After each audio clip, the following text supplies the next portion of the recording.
game. The crowd looked amazing, on TV. I loved it.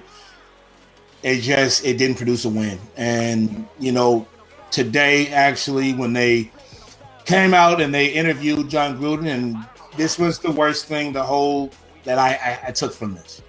They asked him, they said, well, what happened in the situation where, you couldn't do anything with Jared Goff in the second half? This is what he said.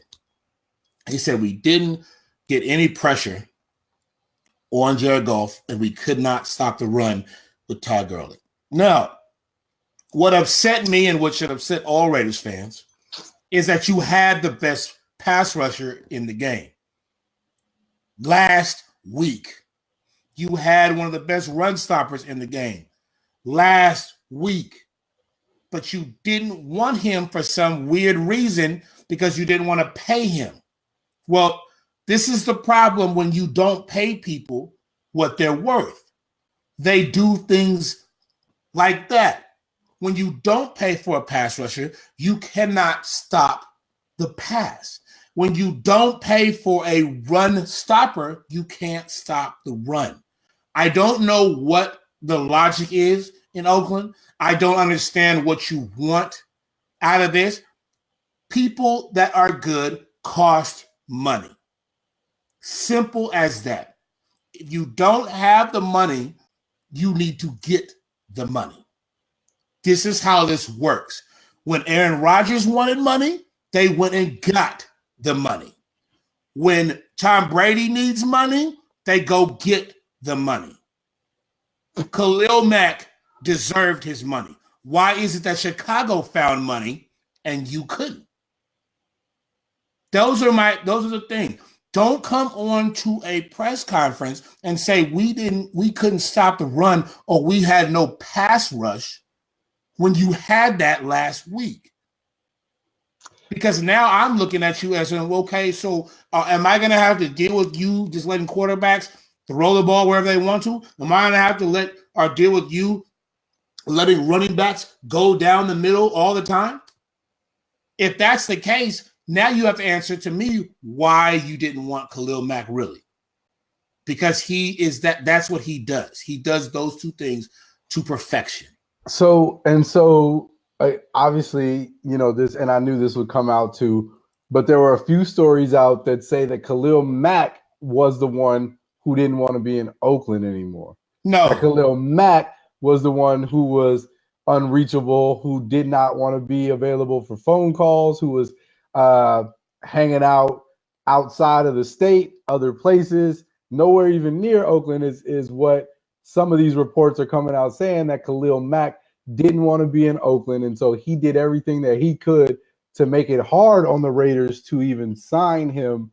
And so that is a story. Now, I don't say that. I'm not claiming I believe it. I don't know what the truth really is. But you're right. They had him. They didn't sign him. That is point blank period. If you're a GM and a head coach and you have the best pass rusher, undeniably, as we saw in his game this past Sunday,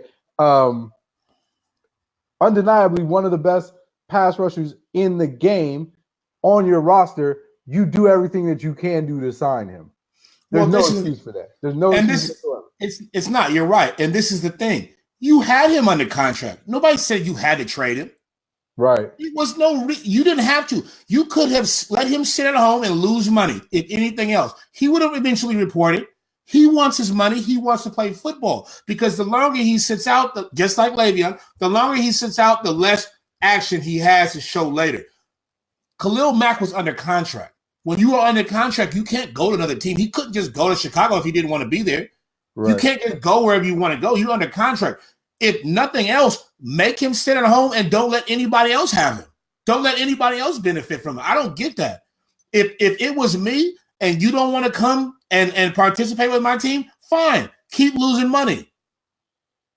That's all I can say. It's not coming out of my pocket. I understand the draft pick, but you could have did that maybe later or after the season was over. He still is worth what he is. He still would have been under contract. Right. You could have got rid of him later on. No, it's not like nobody would have wanted to trade for him. He's still Khalil Mack. Even if he sits at home for a year, people are still going to want him, just like they want Le'Veon Bell if he sits at home and doesn't want to do anything. He's that big of a player. Do not just trade him away right now. Maybe let him start losing money and be like, you know what? I don't want to do this anymore. Let me come in and talk. Then you talk to him. Then you can work something out. Then you say, look, I don't got the money right now, but we'll get the money for you later, maybe next year or whatever. Just stay with this team. Maybe it works out, maybe it doesn't, but you're still in the same situation you are now. Now you just let somebody go, and Chicago just got better on defense, and you obviously look terrible. So that's my gripe with it. But, you know, I mean, I said that before last time. I said that again this time. And every time I think Raider fans, when they watch these games, they're going to wonder that, because when you lose by 20 points at home on the first game, there's going to be questions about that, especially when, like you said, especially when quarterbacks are sitting there picking you apart and Todd Gurley's running wild. Yep.